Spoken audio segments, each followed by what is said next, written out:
always finds a way. I think he edges him out in the nerd game. Yeah, it's usually what I imagine him doing almost all the time. See, right now, Dylan keeps going for those down air punishes at 0 against like things that are very clearly shield grabbable. Like, you just take the money, man. Like tech chasing at 0 is A-okay as Falcon. No one's going to think you're lame for it. I don't think anyone's going to think you're lame for tech chasing at 0. Like, no. yeah, crouch canceling is really strong. A lot of Foxes and Falcons will do that to Falcon if they come in with like no neutral air approaches at 0. They're just not safe. Oh, he goes for a reverse knee setup and cocks it up. That high neutral air was super unsafe. Fox should have shine spiked him, and he should have died. Yeah. But I think he just didn't expect it. But I feel like that was just really obvious. That was a really not just a dumb forward smash. I'm sorry, Chardlos. Yeah, he's done a lot of bad forward smashes, and most of them aren't really getting punished. Oh, torso was coming out, but too slow. Oh, really nice. Yeah, and he had a 69 there too. It was crazy. I wonder if it's delayed. It might be. Ooh, dirty up tilt. Pick up. Oh, he all came back. Yeah, one thing Chardlos is not doing well no is... knee. Yeah, no knee. He should have just waited for is that Chardlos is not moving around the stage, running around circles. He's really staying still and just kind of letting Dill control like who moves where on the stage. Yeah, hard knee. Hard knee is about that's what he should have did a while ago. But all right, here he goes on the ground. He goes for he keeps going for read tech chases. You want to do more reaction-based tech chases, because then it conditions them to like teching certain ways. Yeah, it tries to it conditions to try to tech in ways that makes the reaction tech chase harder. And now you can unlock those big juicy stomp reads. Exactly, like that's what people like.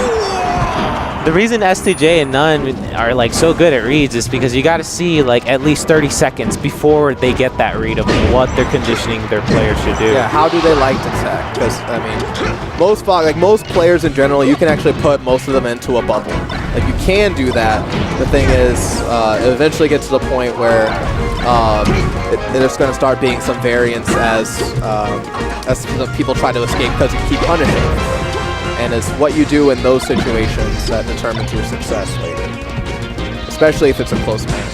Because the better the player, the less grab ops you're going to get. So you want to make the most out of all of them. All tech scenarios.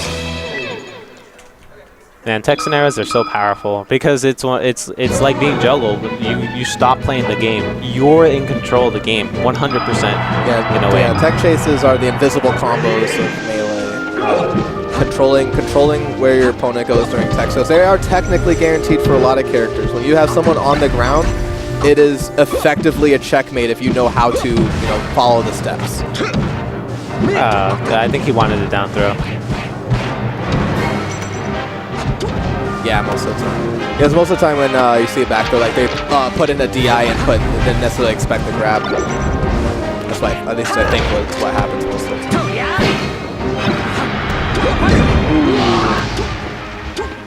That was kind of an easy tech scenario. Really should have been looking out for that one. Yeah, it's possible he might have locked it out from when he first started the up B, because there's a 40-frame lockout period from when you press L or R. So if he thought he was going to drop and do something, he might have pressed it then. I see. And locked himself out from teching. Very good point. Did the rising downer. But alternatively, though, he probably should have just did a tech, attempted tech, and recognized when you didn't get it, just go for the meteor cancel. Because nipples was unlikely to happen from that position. Ooh. The nipple spike. You're familiar with that? Yeah, definitely. I am familiar with spikes and nipples. Sick. Oh, he goes deep and hits him with the deep throw. Oh, he should have let himself fall, and he could have like a DI'd and then tech jumped and then made it. Yep. Chardlos should have just held down after that. Oh, he almost cheesed him out. That's usually the thing I hate the most about playing Falcon is like when Foxes get that stuff, like when I'm up with like, all right, I'm up a full stock, and then they just go blip blip, and then I get caught with the shine. Stupid shine, yeah. Yeah. And the Fox player's like, my neutral's so good. I outplayed. That's one thing that tilts me is like just how many bad Fox players there are, and they get away with it in the meta. Like in my opinion. Yeah, this is usually why Falcons are mad. Like they kind of hate losing to Foxes that just kind of get that stuff to go to happen. Yeah, because it's very easy. Like, dude, like, oh my god, there's like, you can put Falcon in certain scenarios where it's like, it doesn't matter if you're Yesterday, None, Wizzy, this is gonna hit regardless. Yeah, there's only so much you can do on your recovery as Falcon. And I mean, yeah, they're gonna be trickier than everyone else, but they're still, as you said, they're still limited.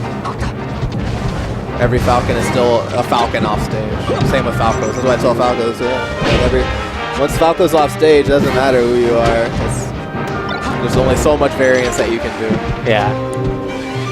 That's why I tell Wobbles every time he gets a grab, like, hey, their APM is 0. Doesn't matter how fast they are once they're grabs. You got the infinite. What do you mean APM? Actions per minute? Yeah. Oh. I could talk about, like, you know, how many buttons they press on how fast these players are. It doesn't matter how fast they are when they're in they're at 0. Yeah, their effective APM is 0. They technically still have APM if they count wiggling, but it doesn't. Effective APM does not count that. It doesn't count non-actions.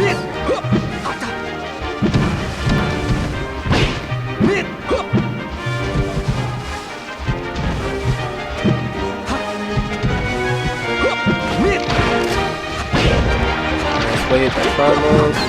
So Chardlos playing pretty solidly right now. Yeah, he's definitely playing a lot safer. But then he just squanders it. All one play where he had a clear advantage. He almost lost stock for it, but he was able to repair it. But Dylan messed up his edge guard. But like the situations like that, like Chardlos needs to work on, where he has him in prime position, and then he just kind of overextends himself for seemingly no reason, and then now his position gets compromised, and that's how he gets reversed. Good players are gonna take that all the time, but he's probably gonna take this game though. It's pretty hard for Falcons to usually come back from this position, especially players that play kind of like Chardlos is playing. So even though he made mistakes, the way he's playing right now is pretty tough to come back. Yeah.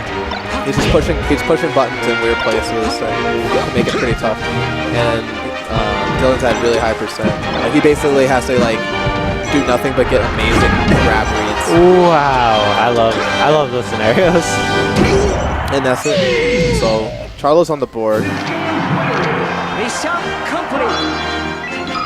And if I were Dylan, I'd probably want to take him to either Greenland or I mean, I would take him to Yoshi's, but that's why I'll be in the loser's bracket. Yeah.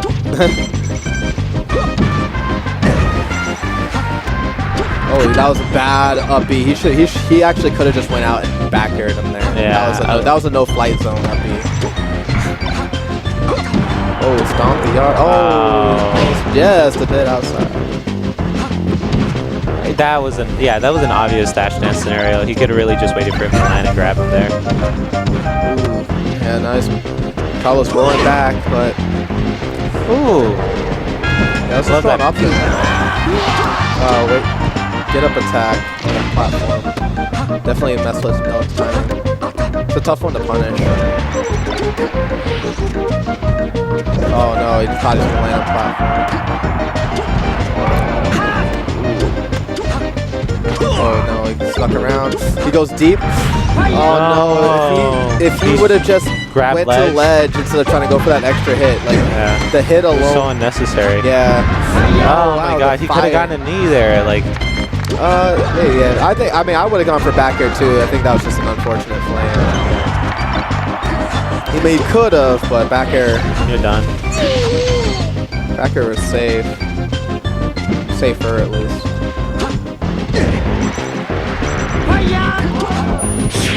Oh. Uh-oh. A lot of trouble. Oh, he goes for a dash attack. Definitely should have re-grabbed him. Another wake up. Yeah. It's a tough one to adjust to. It's like, it feels like it's so unsafe, but it's difficult to punish it. Ooh. Chardlos definitely getting back the momentum he's needed to set. Forcibly stole it back from that one up throw combo where Dylan couldn't double jump out. Or he tried to double jump out and gained a whole bunch of percentage for it. Long neutral air, doesn't quite get the right spacing, but oh, Texan plays calls. Oh, goes for a reverse up air to the back air.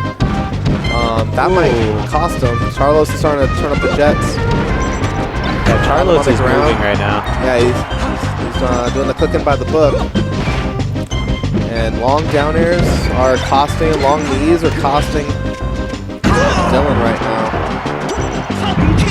Dreamland worked in his favor, so if he gets a touch up now, there's a really good chance that Dylan can actually steal the stock back. And he does. Done. Not quite yet the edge guard. Oh no, he doesn't care. So yeah, he stole it back from him, which is fortunate.